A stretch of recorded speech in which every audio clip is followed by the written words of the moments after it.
अस्सलाम वालेकुम। उम्मीद है आप सब खैरियत से होंगे। तो मेक एम पावर चैनल की तरफ से मैं हूं मोहम्मद हसीब। आज की इस वीडियो के अंदर मैं आपको सिखाने वाला हूं कि गूगल फ्रेंडली आर्टिकल्स जो हैं वो कैसे लिखते हैं, कैसे जो है कंटेंट राइटिंग की जाती है। क्योंकि अगर आप ये स्किल सीख जाते हो तो इस स्किल की इतनी ज़्यादा डिमांड है कि पूरा जो इंटरनेट है वो कंटेंट की ही बेस पे काम कर रहा होता है। तो बहुत ज़्यादा जो ब्लॉगर्स होते हैं उन्हें अपने ब्लॉग्स वगैरह लिखवाने के लिए कंटेंट राइटर्स की ज़रूरत होती है। इसलिए इसकी इतनी ज़्यादा डिमांड है, इतनी ज़्यादा अपॉर्चुनिटीज़ हैं इस स्किल के अंदर कि अगर आप ये स्किल सीख लेते हो और थोड़ी-सी मेहनत करते हो, रोज़ाना के 3-4 आर्टिकल्स लिखना स्टार्ट कर देते हो, तो आप इज़िली 2000, 1000 या $500 तक मंथली अर्न कर सकते हो। तो इसलिए वीडियो को एंड तक लाज़मी देखिए, और अगर अभी तक आपने हमारे चैनल को सब्सक्राइब नहीं किया तो सबसे पहले चैनल को सब्सक्राइब कर लें और साथ ही लगी बेल आइकन को भी लाज़मी प्रेस कर दें ताकि हमारी आने वाली हर वीडियो से आप हमेशा बाखबर रहें। तो चलिए वीडियो को स्टार्ट करते हैं।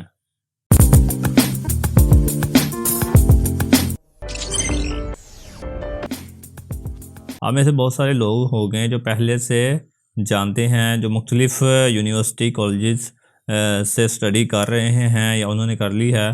तो जब हम लोग अपनी असाइनमेंट लिखा करते थे तो कैसे सर्च करके एक मुकम्मल आर्टिकल्स लिखा करते थे।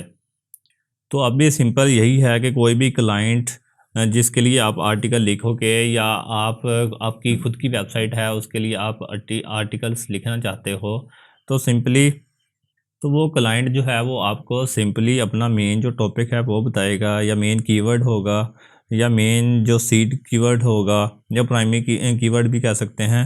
वो देगा कि मुझे इस कीवर्ड के ऊपर अपने आर्टिकल को लिखाना है। अगर तो आपको वो आर्टिकल आपके पास आपको आता है तो आप रैंडमली खुद ही लिख लेंगे। और अगर आपको उस आर्टिकल से रिलेटेड कुछ भी नॉलेज नहीं है तो सिंपली जैसे हम किया करते थे, जैसे कि एक मेरा क्लाइंट है, वो कहता है कि मुझे अपनी जो वेबसाइट है वो ट्रैवलिंग से रिलेटेड जो मेरी वेबसाइट है उसके लिए मैंने एक आर्टिकल लिखना है। जैसे कि उसने मुझे कीवर्ड बता दिया है कि मुझे लिखना है best places to visit in Pakistan. Best places to visit in Pakistan. अब मैं यहाँ पे आके लिखूँगा।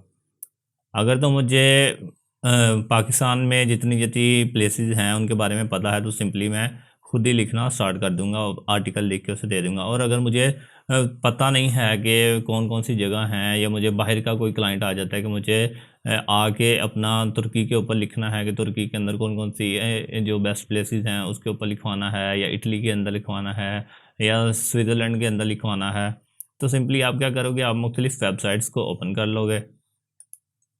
जैसे कि मैं यहाँ पे एक वेबसाइट खोल लेता हूँ।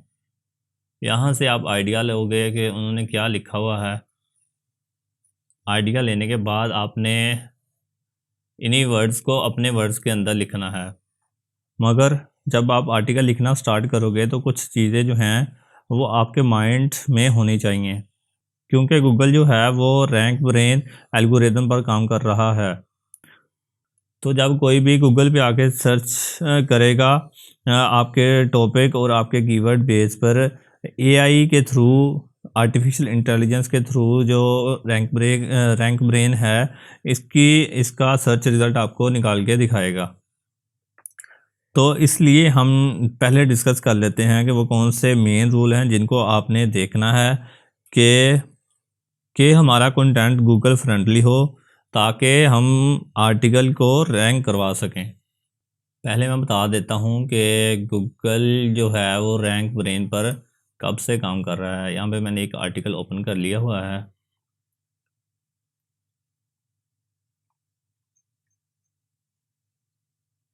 Rank brain is a system by which Google can better understand the likely user intent of search query.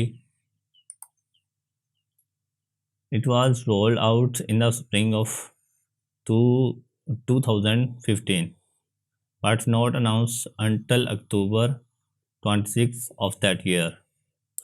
तो रैंक ब्रेन जो एल्गोरिदम है गूगल का, ये 2015 में आया था, और स्टिल अभी तक ये रैंक ब्रेन पर ही गूगल काम कर रहा है। तो इसके मुताबिक जब आप अपना आर्टिकल लिखोगे तो कुछ चीज़ें जो हैं वो आपको ख्याल रखना है उनका। वो क्या है वो यहाँ पे डिस्कस कर लेते हैं। मैंने पहले से ही सारा कुछ लिख के रखा हुआ है क्योंकि वीडियो बहुत ज़्यादा लंबी हो जाएगी, तो इसलिए यहाँ पे मैं आपको बता देता हूँ कि वो कौन-कौन सी चीज़ें हैं।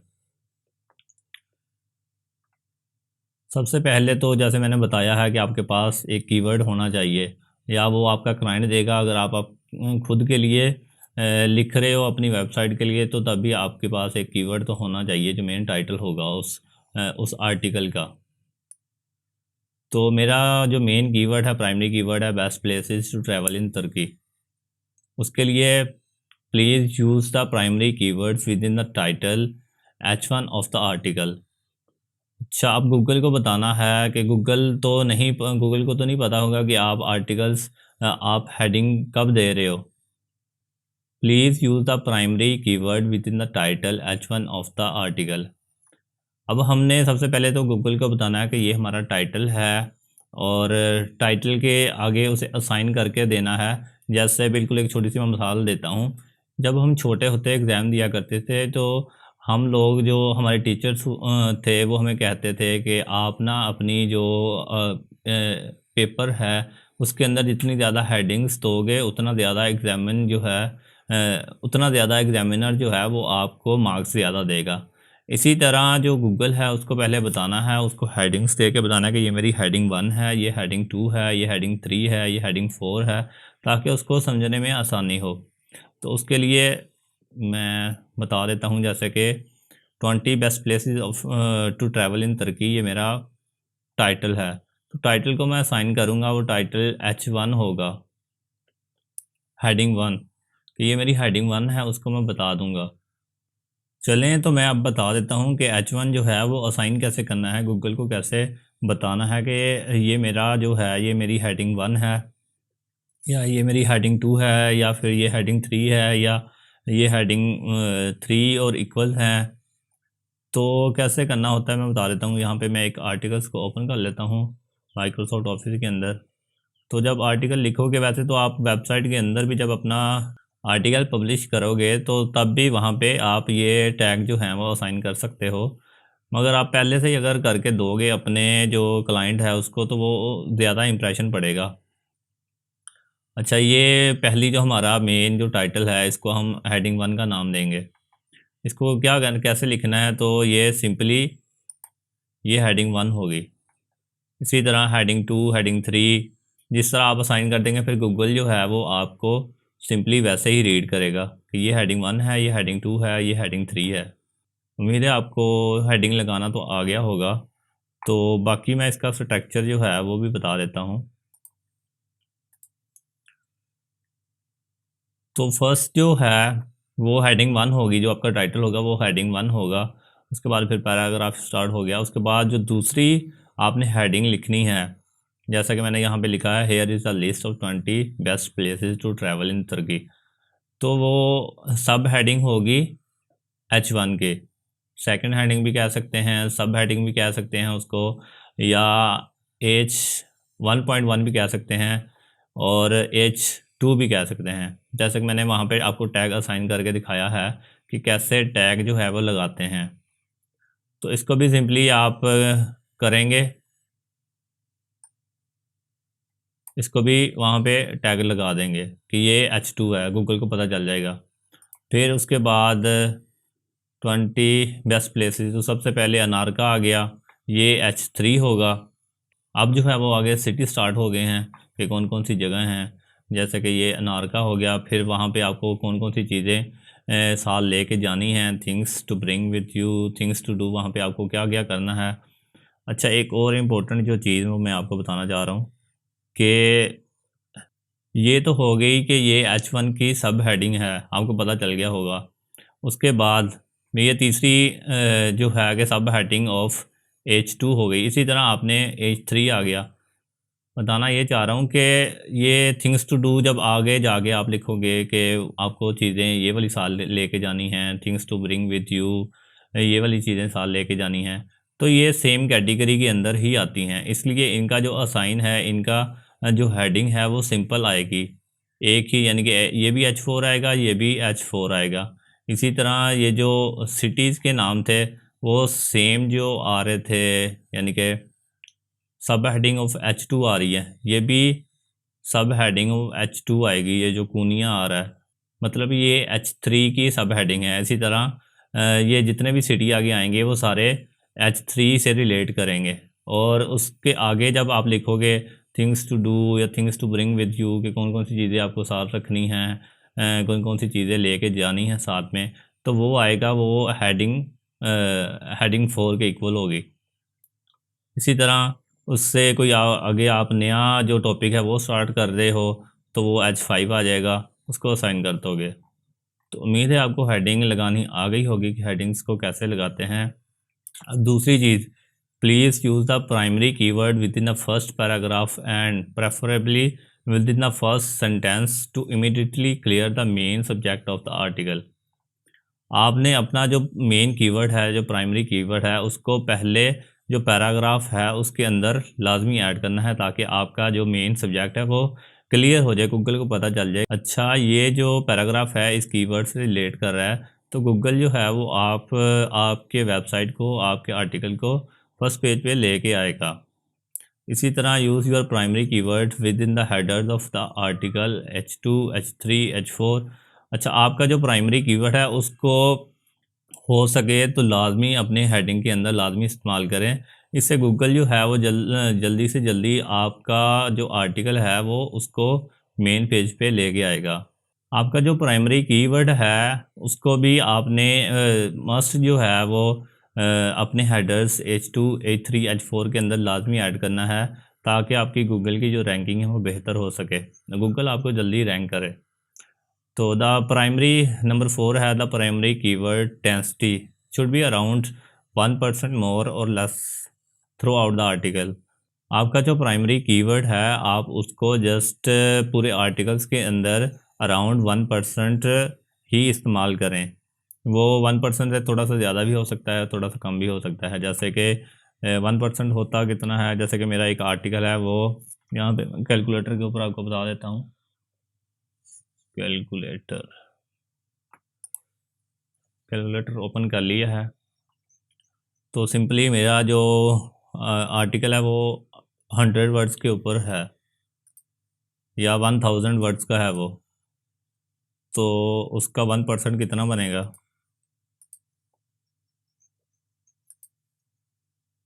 तो तकरीबन आपका जो मेन कीवर्ड है वो पूरे आर्टिकल के अंदर 10 दफ़ा अगर आप इस्तेमाल करेंगे तो वो बहुत अच्छी रैंकिंग लेके आएगा। प्रॉबेबली इतनी ज़्यादा होता नहीं है, मगर आप कोशिश करें कि आप जो अपना कीवर्ड है वो ज़्यादा से ज़्यादा दफ़ा एम्बेड करें अपने आर्टिकल के अंदर। पांचवी चीज़, use LSI keyword along with the primary keyword to achieve maximum topic relevancy. You can use lsigraph.com to find LSI keywords. पांचवी चीज़ ये है कि आपने अपना जो प्राइमरी कीवर्ड है उसके साथ साथ आपने जो उस कीवर्ड से रिलेट कर रहे हैं कीवर्ड्स उनको भी यूज़ करना है अपने आर्टिकल के अंदर, ताकि आपका जो गूगल जो है वो टॉपिक की रेलिवेंसी के ऊपर जो है वो सर्च रिज़ल्ट निकाल के देता है। क्योंकि गूगल के पास रोज़ाना की तकरीबन 15% ऐसी क्वायरीज आती हैं जो कि गूगल ने पहले कभी देखी नहीं होती, कभी पढ़ी नहीं होती। इसलिए वो जो गूगल है, इसलिए गूगल जो है वो रैंक ब्रेन के ऊपर काम करता है और जो टॉपिक की रेलिवेंसी, जितने भी कीवर्ड उसके अंदर आप रेलिवेंट यूज़ करेंगे उसी के ऊपर वो आपकी जो वेबसाइट है या आपका आर्टिकल है उसको रैंक करवा देगा। LSI कीवर्ड क्या होता है मैं यहाँ पे आपको दिखा भी देता हूँ। LSI ग्राफ, इसको ओपन कर लेते हैं।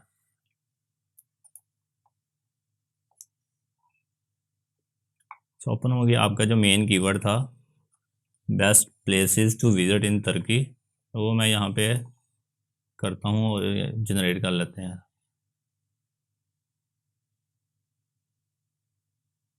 ये कह रहा है कि होल्ड ऑन, यहाँ पे निकाल के देगा इससे रेलिवेंट, जैसे कि best places to visit in Turkey, Istanbul, best places in Turkey, ये सारे वर्ड्स जो हैं वो भी साथ वाले निकाल के दे देगा। और साथ ये भी बताएगा कि इसका वॉल्यूम कितना है, सीपीसी कितना है, कंपटीशन कितना है, हर कोई चीज़ आपको निकाल के दिखा देगा। अच्छा, एलएसआई जो ग्राफ है इसको आप रोज़ाना का, अगर आपके पास फ्री प्लान है तो आप 3 दफ़ा सर्च कर सकते हो। 3 दफ़ा रोज़ाना की सर्च करने के बाद अगर आप इसका फ्री प्लान के अंदर जाएं तो ये 30 दिन का फ्री आपको ट्रायल देंगे। उसके साथ आपको करना क्या होगा कि आपको अकाउंट बनाना है। अकाउंट बनाने के बाद जो है गो प्रीमियम का बटन, इस पर क्लिक करने के बाद आपको 30 दिन का ये फ्री ट्रायल देंगे। आपसे वो आपकी कार्ड्स वगैरह की जो है वो ले लेंगे। 30 दिन तक आप फ्री में यूज़ कर सकते हैं। उसके अलावा एक और जो टूल है वो मैं बता देता हूँ, उसका नाम है कीवर्ड.io। कीवर्ड.io।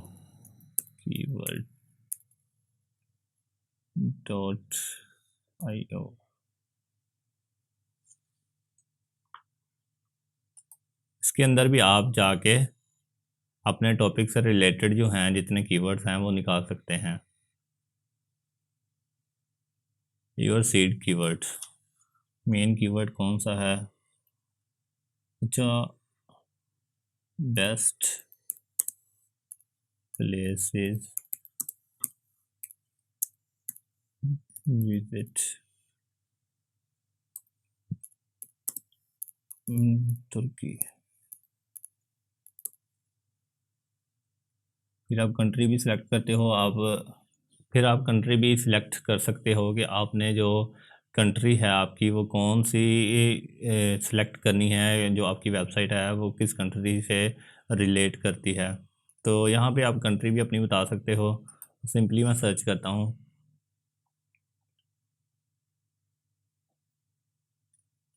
लोडिंग हो रही है 100। तो ये कह रहा है कि आप create a free account keyword list. अच्छा, अगर आप फ्री में अकाउंट बना लेते हो यहाँ पे तो आप डाउनलोड भी कर सकते हो। Copy them to the clipboard at your default language and country, सारा कुछ यहाँ पे कर सकते हो। अभी हम लोग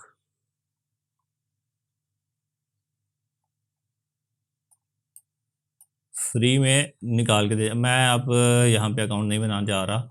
ये देखें, यहाँ पे आपको मुख्तलिफ जो हैं, मुख्तलिफ जितने भी कीवर्ड्स हैं वो निकाल के दे देगा। आप जस्ट यहाँ से जो कॉपी करके या देख के उनकी सर्च वॉल्यूम वगैरह देख के अपना जो आर्टिकल है उसके अंदर आप ऐड कर सकते हैं। इससे जो है वो टॉपिक की रेलिवेंसी जो है वो इम्प्रूव होगी और गूगल के अंदर फिर रैंकिंग के ज़्यादा चांसेस हैं आपके आर्टिकल के।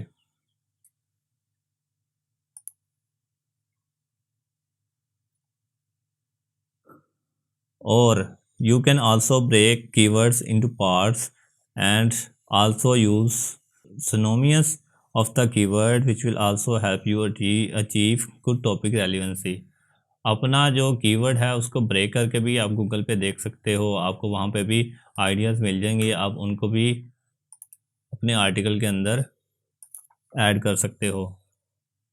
Best places to visit in Turkey, ये लिखता हूँ। फिर यहाँ पे आके मैं साथ में कुछ जी लिख के ग्रीस एंड तुर्की, इस तरह आप इन अप्रैल, इन इस्तंबुल, इन फरवरी, इन चीज़ों को भी आप अपनी जो है वो आर्टिकल के अंदर ऐड ऑन कर सकते हो। गूगल आपको रिकमेंड कर रहा है कि अगर आप ये वाले जो कीवर्ड्स हैं इनको अगर आप साथ में यूज़ करते हैं तो जो लोग हैं वो इन कीवर्ड को भी सर्च आउट कर रहे हैं।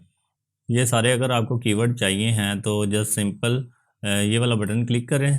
क्लिक करने के बाद आपके पास सारे जो जितने भी आ रहे होंगे रिज़ल्ट वो आ जाएंगे। सिंपल आप कॉपी करके उन्हें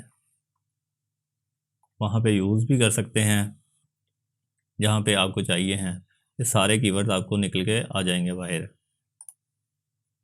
ऐसे भी कर सकते हैं या फिर आप जो दूसरा है कि या फिर आप उन्हीं कीवर्ड्स के जो मुतज़ाद अल्फाज हैं उनको भी यूज़ करके अपने आर्टिकल के अंदर लिख सकते हो। फिर छठी चीज़ जो है, use proper internal external links where needed. यहाँ पे आपको ज़रूरत होगी आप इंटरनल और एक्सटर्नल लिंक्स को लाजमी ऐड करें। आपका जो कस्टमर्स होता है, जो आपके व्यूवर्स होते हैं, उनको अच्छा लगता है आप उस चीज़ के बारे में डिटेल से अगर बताते हैं। जैसे कि मैं आपको ये वाली वेबसाइट एक ओपन है, उसमें बता देता हूँ कि इंटरनल और एक्सटर्नल लिंक्स क्या होते हैं।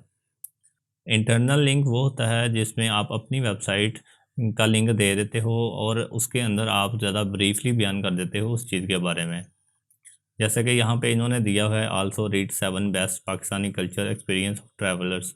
इनकी जो वेबसाइट है वो ये वाली वेबसाइट है। तो मैं इनको ओपन करके देखता हूँ कि ये कौन सा लिंक लगाया हुआ है। तो ये देखें, ये इनकी अपनी ही वेबसाइट का एक लिंक है। यहाँ पर उन्होंने ब्रीफली बताया हुआ है कि कौन कौन सा कल्चर जो है वो पाकिस्तान के अंदर चलते हैं। तो ये है इंटरनल लिंक। आपको उम्मीद है समझ आ गई होगी कि इंटरनल लिंक क्या होता है। अब एक्सटर्नल लिंक के बारे में बता देता हूँ। एक्सटर्नल लिंक, अगर आपके पास वो मटेरियल लिखा हुआ नहीं है और वहाँ पे आपको लग रहा है कि जो दूसरी जो किसी वेबसाइट है उसके ऊपर उन्होंने ज़्यादा अच्छे से लिखा हुआ है, तो आप सिंपली क्या करते हो, आप उस वेबसाइट का लिंक यहाँ पे आगे लगा देते हो। कैसे लगाते हैं वो भी मैं आपको बता देता हूँ। जैसे कि ये जो है, ये इन्होंने किसी दूसरी वेबसाइट का यहाँ पे लिंक दिया हुआ है। ये हो गया एक्सटर्नल लिंक।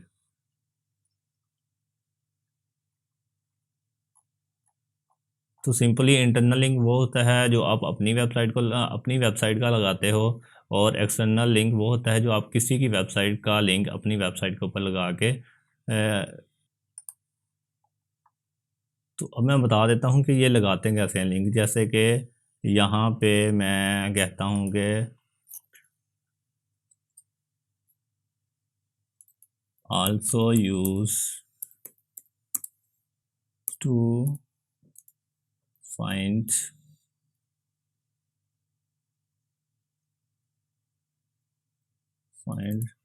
रिलेटेड कीवर्ड्स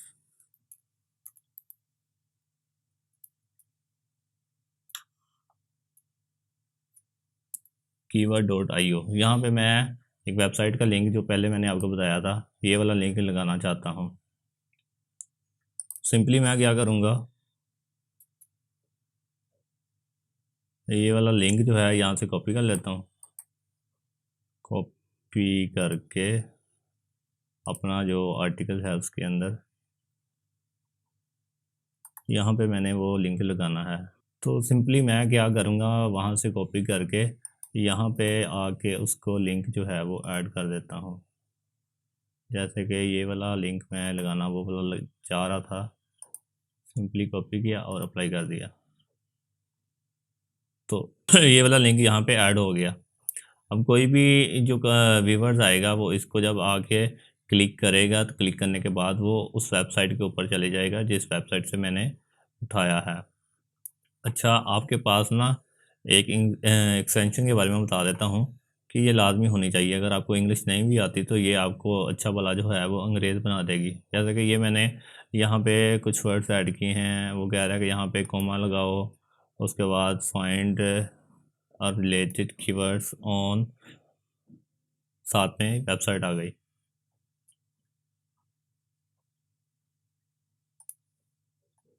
इस तरह अगर आपके पास भी ग्रामरली की एक्सटेंशन होगी तो ये आपकी जो ग्रामर की मिस्टेक्स होगी या आपकी जो फॉर्म्स वगैरह होगी ये खुद को खुद ही ठीक करवा दिया करेगी। इसको सिंपली क्या करना है, Grammarly extension for gram, simply आगे यही लिखना है। और ग्रामरली फॉर क्रोम आ गया। ये ग्रामरली फॉर क्रोम कोई भी वेबसाइट आप ओपन करके इसको इंस्टॉल कर सकते हैं। मेरे पास ये पहले से है। तो यहाँ पे आपको लिखा आएगा कि install to Chrome, install to extension वगैरह इस तरह का कुछ लिखा आएगा। फिर यहाँ पे जब ये इंस्टॉल हो जाएगी तो इसका साइन यहाँ पे आ जाएगा ग्रामरली।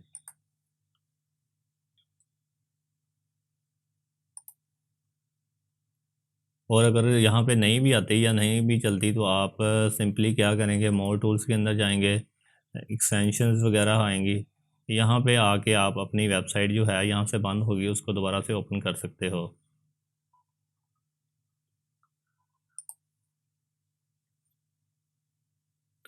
ये तो एक टूल हो गया कि अगर जब आप लिखना स्टार्ट करोगे ना, तो ये जो टूल है ग्रामरली का, ये लाजमी आपके पास होना चाहिए।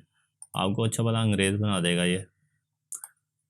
तो छठवीं चीज़, इंटरनल एक्सटर्नल लिंक कैसे लगाते हैं वो भी मैंने, अगर आपने किसी वर्ड के ऊपर स्पेशल लगाना है तो जस्ट आप इसको करोगे, उसके बाद ये लिंक वाला बटन, और यहाँ पे अपना वो लिंक लगा दोगे। और अगर आप उसके अंदर लिख रहे हो, जैसे कि माइक्रोसॉफ्ट के अंदर, तो यहाँ पे मैं लगाना चाहता हूँ कि मुझे अपना जो लिंक है वो इस वर्ड के ऊपर लगाना है।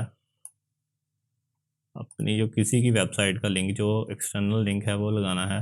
अगर आपकी अपनी वेबसाइट है तो वो भी ऐसे ही लगाएंगे, अगर किसी की वेबसाइट है तो वो भी ऐसे ही लगाएंगे। सिंपली यहाँ पे आ गया हाइपरलिंक करने के बाद यहाँ पे एड्रेस वो वाला लिख दें, इसको ओके कर दें। अब इसको जब आप अपनी वेबसाइट के ऊपर लगाओगे, आर्टिकल को पब्लिश करोगे, तो यहाँ पे अगर आप क्लिक करोगे, जैसा कि ये बता रहा है कि www.keyword.io से ये लिंक लगाया हुआ है, तो यहाँ पे ये सीधा आपको उसी वेबसाइट के ऊपर ले जाएगा। वहाँ से जाके आप अपनी जो काम है वहाँ से कर सकते हो। अच्छा, इंटरनल एक्सटर्नल लिंक के बारे में पता चल गया। अब जो एवरेज कंटेंट लेंथ है, वो जो गूगल रैंक करता है वो 1839 words. Average content length that ranks in Google better is 1839 words. तो आपका जो गूगल का पूरा जो आर्टिकल है वो जो तकरीबन 1839 वर्ड्स का लाजमी होना चाहिए। उसके बाद एवरेज जो सेंटेंस की लेंथ है should be less in 20 words होना चाहिए। जो पूरी एक सेंटेंस होता है वो 20 वर्ड से कम होना चाहिए। और जो टोटल पैराग्राफ है वो तकरीबन जो है वो 150 वर्ड्स का होना चाहिए, या उससे कम हो या 150 वर्ड्स हो, तो रैंक होने में ज़्यादा आसानी होती है। अच्छा, यहाँ पर एक और चीज़ मैं आपको बता दूँ कि आप किसी की वेबसाइट से कोई भी चीज़ उठा के उसको अपने आर्टिकल्स के अंदर नहीं लिख सकते। जैसे कि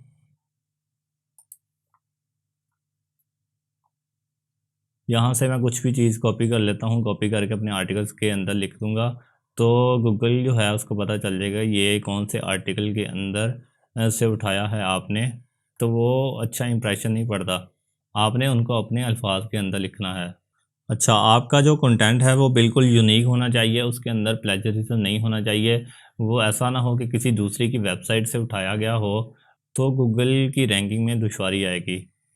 अच्छा, यहाँ पे मैं आपको कुछ टूल्स का बता देता हूँ कि अगर आपने किसी यानी कि कोई वेबसाइट है उसको चेक करना है कि ये इसके अंदर कोई कॉपी वगैरह तो नहीं हुई, या कुछ मटेरियल्स जो हैं वो ओरिजिनल है, यूनिक है, या वो किसी दूसरी। अच्छा, मैं एक टूल के बारे में बताता हूँ कि आपकी कोई वेबसाइट पहले से पब्लिश है, आप उसको चेक करना चाहते हो कि वो उसके अंदर प्लेजरिज्म है या नहीं है, या आप कोई एक जो टॉपिक है या एक पेज है उसको चेक करना चाहते हो कि वो उसके अंदर कोई प्लेजरिज्म है या नहीं है, तो उस टूल का नाम है कॉपीस्केप। यहाँ पे आप जस्ट अपने पेज का जो यूआरएल है उसको कॉपी करोगे, जैसे कि ये वाला मैंने कॉपी कर लिया हुआ है। इसको मैं कॉपी करने के बाद यहाँ पे आगे जस्ट पेस्ट कर दूँगा। पेस्ट करने के बाद इसको चेक करता हूँ, तो वो कह रहा है कि one result found a complete guide. तो यहाँ पे वो कह रहा है कि एक रिज़ल्ट जो है वो फाउंड हो गया है। एंड मोर विद, अगर आप पूरी वेबसाइट का चेक करना चाहते हो, पूरी वेबसाइट के जितने ज़्यादा पेजेस हैं या जितने भी वो है, सारी वेबसाइट का एनालिसिस मैंने करना है, तो उसके लिए है एक जो टूल साइट लाइनर। ये ये कॉपीस्केप वालों का ही है साइट लाइनर। को जब आप इसको आप पूरी जो वेबसाइट है उसका एनालिसिस कर सकते हो, उसके ऊपर उसके अंदर कितना जो है वो। यहाँ पे मैं जस्ट वेबसाइट जो है .com तक इसको कॉपी करता हूँ और साइट लाइन के अंदर ला के उसे ऐड कर देता हूँ। अब ये मुझे पूरा उसका स्कैन करके दे देगा, पूरा एनालिसिस करके दे देगा कि invalid URL, please check that you entered the URL correctly. दोबारा से उसको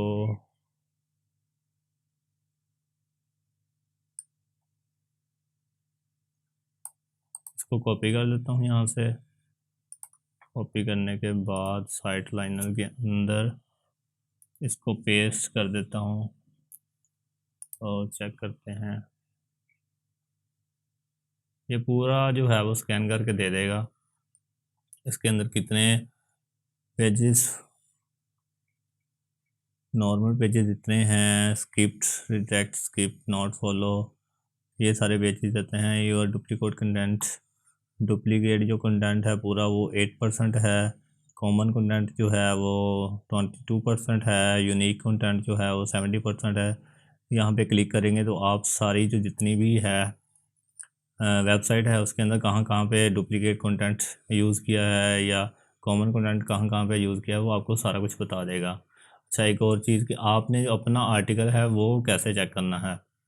मतलब जैसे कि ये हमने एक आर्टिकल लिख लिया हुआ है अपनी वर्डिंग के अंदर, इसको चेक करना है कि ये कितने % यूनिक है।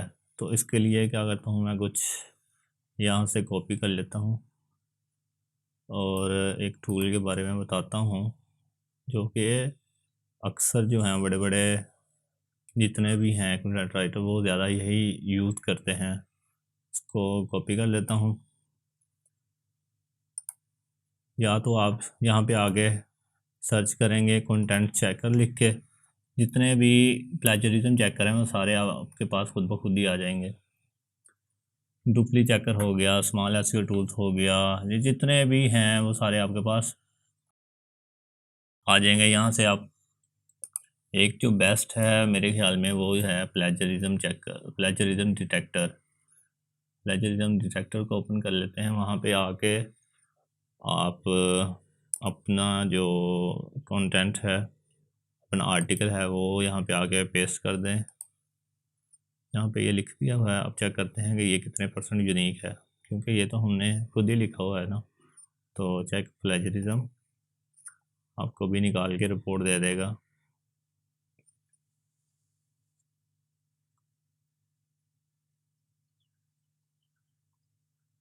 चेकिंग हो रही है।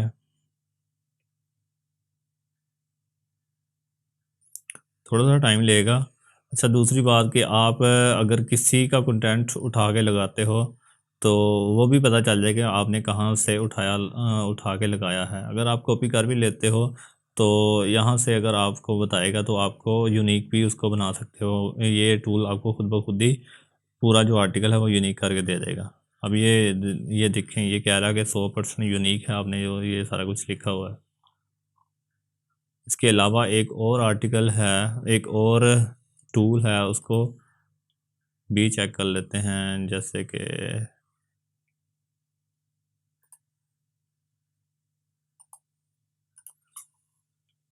डुप्ली चेकर, डुप्ली चेकर इसके अंदर भी वही चीज़ें ऐड करते हैं। इसी तरह आप 2-3 टूल्स को यूज़ करके आपको पता चलेगा। अगर तो दोनों जो टूल्स हैं वो सही बता रहे हैं कि आपका जो प्लेजरिज्म है वो सही, प्लेजरिज्म जो है 100% यूनिक है, तो आप अपने क्लाइंट को बता सकते हो कि मैंने जो आर्टिकल लिखा है वो जो है वो 100% यूनिक है। यहाँ पे इसको चेक करते हैं। I am not a report, ये रिकैप्चा आ गया है, कह रहा है कि आप कोई रिपोर्ट तो नहीं हो। चेक प्लेजरिज्म, प्लेजरिज्म ये चेक करना इन्होंने स्टार्ट कर दिया है। स्कैन हो रहा है सारा डॉक्यूमेंट्स। अभी ये रिपोर्ट निकाल के दे देगा कि आपकी जो वेबसाइट या आपका जो आर्टिकल है वो कितने % यूनिक है।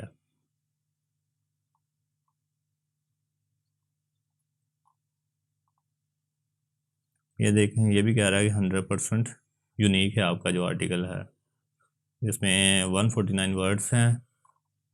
अच्छा, फ्री के टूल्स के अंदर आप ना मैक्सिमम जो है वो 1000 वर्ड्स तक ही जो है वो आपकी लिमिट आती है। अगर आप इसका पेड प्लान लेते हो तो फिर आप उसके अंदर अपनी जितने भी ज़्यादा अप टू 10,000 वर्ड्स तक आप रोज़ाना की बेस पे चेक कर सकते हो अगर आपके पास पेड वर्जन है तो।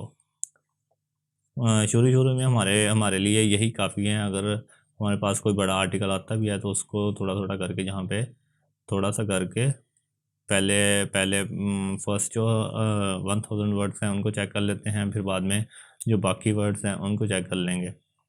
अगर आपके पास इतने पैसे नहीं हैं कि आप ये पेड्स जितने भी टूल्स हैं उनको परचेज कर सको, या आपका क्लाइंट जो है वो आपको कहता है कि मैं आपको पेड जो वर्जन है वो मैं आपको बाई करके दे दूंगा, आप मुझे पूरी रिपोर्ट निकाल के दिखाइएगा, तो तब आप ये वाले यूज़ कर सकते हैं। नहीं तो ये जो फ्री जो हैं वो एनफ है, काफ़ी हैं आपके लिए।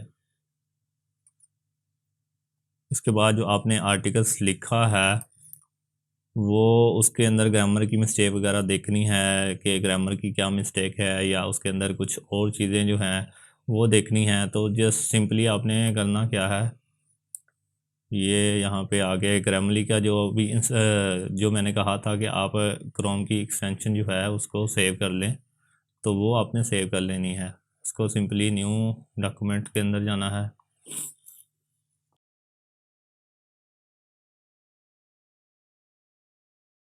ओपन हो रहा है, थोड़ी सी देर लगेगी।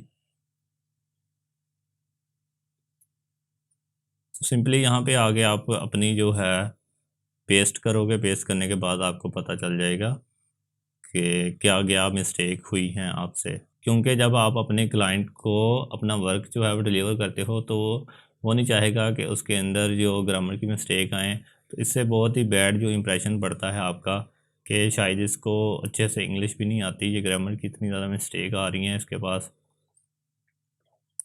खुल जा, स्किप दैट वर्ड।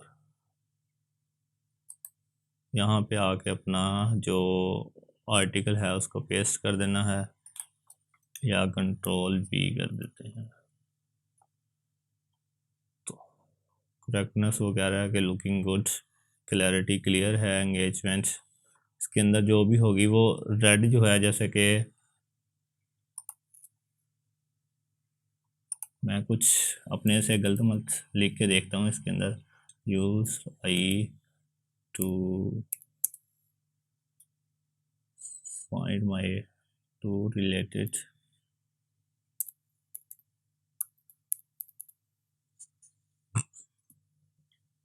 अब ये गलतियाँ निकाल देगा यहाँ पे कि ये रेड, आपके पास जो रेड सा बटन आएगा वो बता देगा कि ये गलती आपने यहाँ पे की है। यहाँ पे आप यूज्ड लिखोगे तो यूज रिलेटेड फाइंड आ,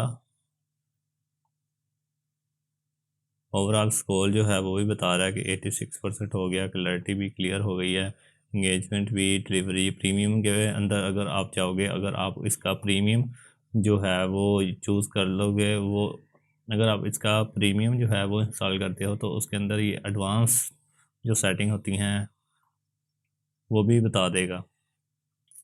तो उम्मीद है आपको कंटेंट राइटिंग के बारे में पता चल गया हो कि कैसे लिखते हैं, कैसे चेक करते हैं, और और कैसे इन सारी चीज़ों को इस्तेमाल करना है जब आप आर्टिकल लिख रहे होंगे। तो मिलते हैं नेक्स्ट वीडियो के अंदर, जिसके अंदर हम ऑटोमेटिकली कैसे आर्टिकल लिख सकते हैं उसका मैं बयान करूँगा कि हम लोग कैसे ऑटोमेटिकली अपने जो कीवर्ड्स हैं उसकी बेस पे आर्टिकल लिख सकते हैं। तब तक के लिए अल्लाह हाफिज़, अपना भी ख्याल रखिएगा और हमारे इस चैनल का भी ख्याल रखिएगा। मिलते हैं नेक्स्ट वीडियो के अंदर।